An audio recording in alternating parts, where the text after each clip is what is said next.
And welcome back to the unique mentorship e classes. आज हम पढ़ने जा रहे हैं एडवर्ब। इससे पहले हमने कई और टॉपिक्स कंप्लीट किए हैं जैसे कि नाउन, प्रोनाउन, वर्ब। इन सारे टॉपिक का कंप्लीट एक्सप्लेनेशन आपको वीडियो के नीचे डिस्क्रिप्शन में मिल जाएगा। आप वहां पे जाके उन सारी वीडियोस को देख सकते हैं। आज हम पढ़ने जा रहे हैं एडवर्ब, लेकिन इस टॉपिक को शुरू करने से पहले मैं आपसे कुछ क्वेश्चंस पूछना चाहता हूं, जैसे कि 2 + 4 = वाओ 6। Very nice. ओके, फिर से ट्राई करते हैं।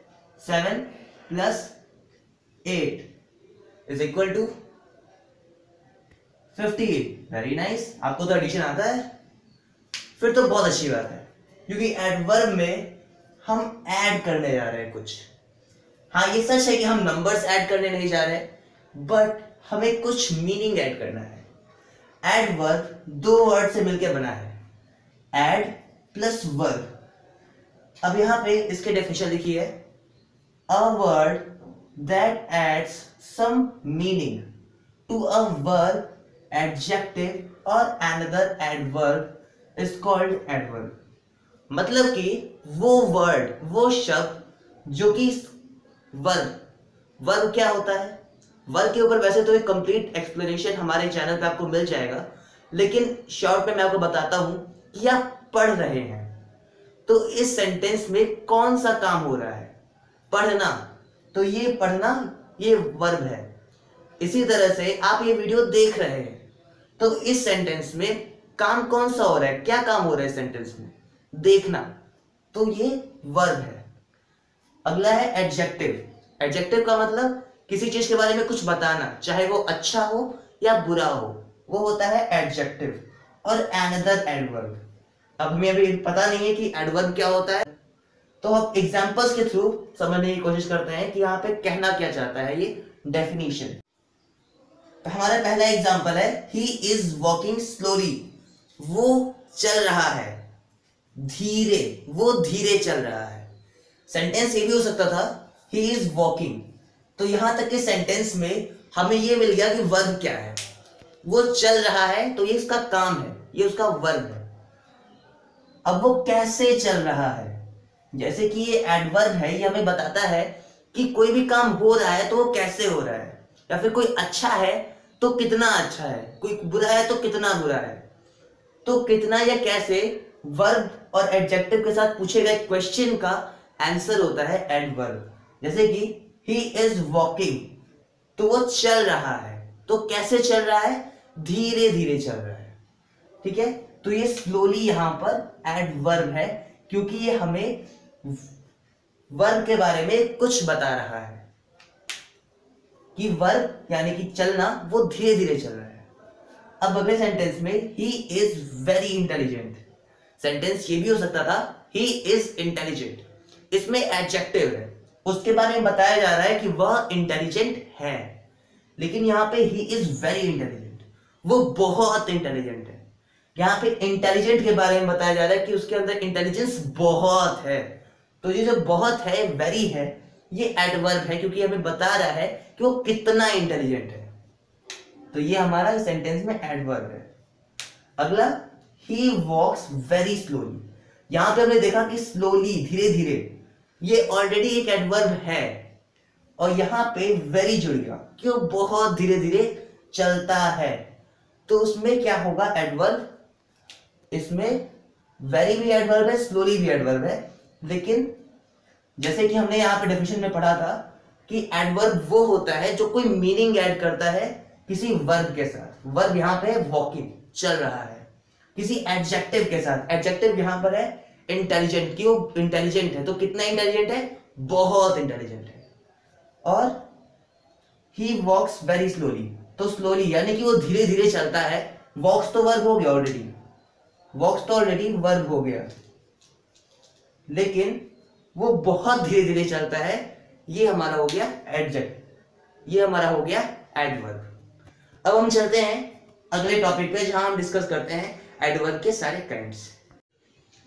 मैं तो रास्ते से जा रहा था, भेलपुरी खा रहा था, तभी अचानक मुझे याद आया कि मुझे काइंड्स ऑफ एडवर्ब पढ़ाना है, तो याद आ गया यार, अच्छी बात है। तो kinds of adverb, there are 9 kinds of adverb. Total 9 kind होते हैं एडवर्ब के। एडवर्ब ऑफ प्लेस, जहां पे ये बताया जाए कि कौन सी जगह है, वो होता है adverb of place.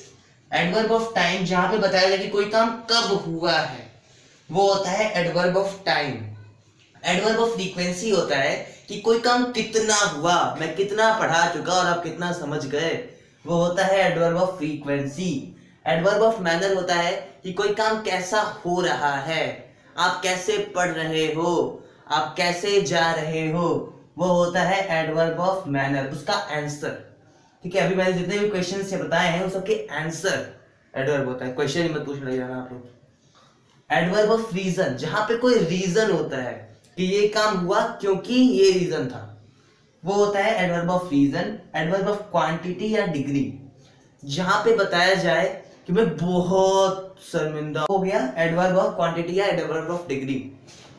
Adverb of duration, कि कोई काम कितने देर के लिए हुआ या कितने देर से हो रहा है या कितने देर के लिए होगा। यहाँ पे कोई काम कब हुआ और यहाँ पे कोई काम कितने देर से हो रहा है या कितने देर के लिए हो रहा है। अगला है एडवर्ब ऑफ असर्शन, जहां पे कुछ आप पढ़े होंगे एसर्टिव और नेगेटिव सेंटेंस। और अगला है रिलेटिव एडवर्ब।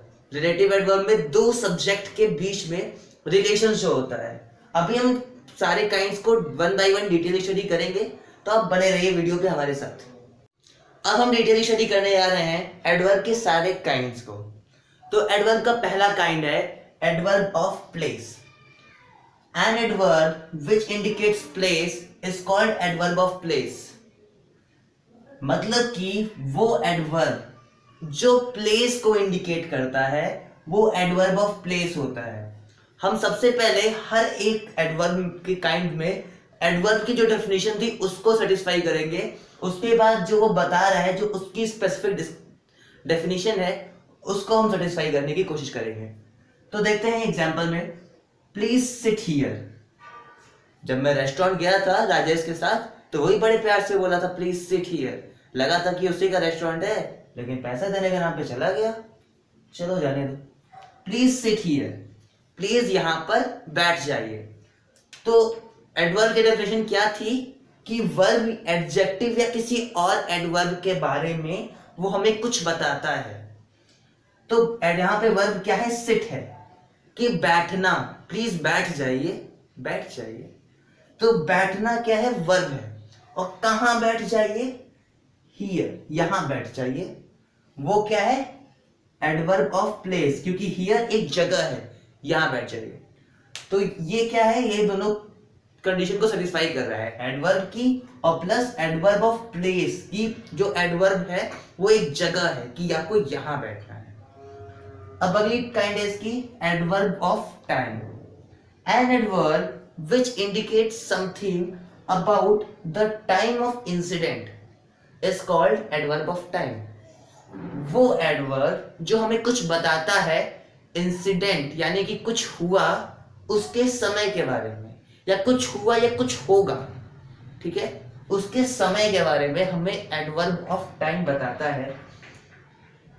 जैसे कि he will never help you, वो तुम्हारी मदद कभी नहीं करेगा। इसमें हम दोनों कंडीशन को सेटिस्फाई करने की कोशिश करते हैं। पहली कंडीशन क्या थी कि वर्ब के बारे में या एडजेक्टिव या किसी अनदर एडवर्ब के बारे में कुछ बताना चाहिए। तो सबसे पहले देखते हैं कि यहाँ पे वर्ब क्या है। वर्ब है हेल्प, मदद करना, कि वो तुम्हारी मदद कभी नहीं करेगा। तो मदद करने के बारे में क्या बताया जा रहा है कि मदद कभी नहीं होगी, ठीक है। ये जो काम है, ये इंसिडेंट है, ये कभी नहीं होगा। तो कभी नहीं क्या है, एक टाइम है जो कि कभी नहीं आने वाला है। नेवर क्या है, यहाँ पे नेवर टाइम है। क्या बताया जा रहा है कि आपकी मदद कभी नहीं होगी, ठीक है। तो मदद के बारे में बताया जा रहा है कि वो कभी नहीं होगी। तो वो क्या है, पहले तो मदद के बारे में बताया जा रहा है, तो एडवर्ब है, और जो चीज है वो क्या है, वो चीज टाइम है, तो वो एडवर्ब ऑफ टाइम है। अब हम डिस्कस करते हैं इसके अदर काइंड्स को। अब हमारा अगला काइंड है adverb of frequency. Adverb of frequency ये क्या होता है, चलिए समझते हैं। An adverb which shows how often the incident takes place is called adverb of frequency. मतलब कि एडवर्ब ऑफ फ्रीक्वेंसी वो बताता है कि कोई भी काम कितना होता है, मतलब कि उसकी डेली बेसिस पे फ्रीक्वेंसी कितनी है, वो रोज कितना होता है। जैसे example, she never goes to the temple, वो मंदिर कभी नहीं जाती है, तो उसमें उसकी फ्रीक्वेंसी क्या है, 0। अगर वहां पे रहता समटाइम्स तो फ्रीक्वेंसी क्या रहती, 50%।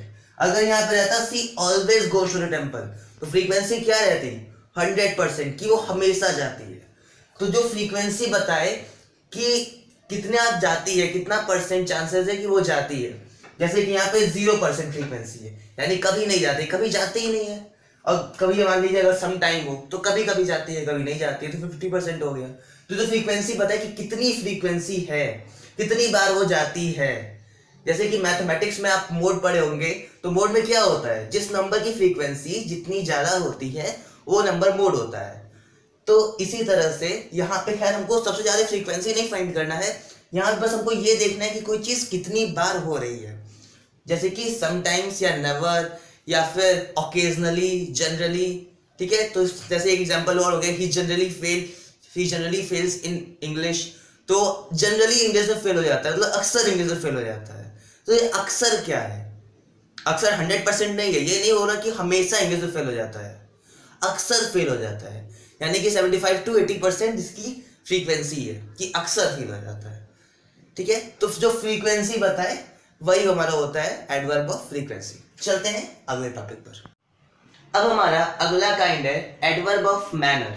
तो समझते हैं कि एडवर्ब ऑफ मैनर क्या होता है। N adverb which shows how the work is done, यानी कि वो एडवर्ब जो बताता है कि कोई काम हुआ तो कैसे हुआ, वो होता है एडवर्ब ऑफ मैनर।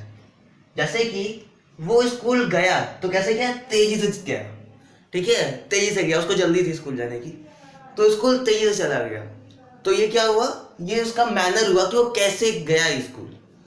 और एक और एग्जांपल देता हूं, जैसे कि दे डिड एवरीथिंग केयरफुली, तो वो हर चीज अच्छे से किए, ठीक है, तो वो हर चीज अच्छे से किए, ठीक तरह से किए, ध्यान से किए।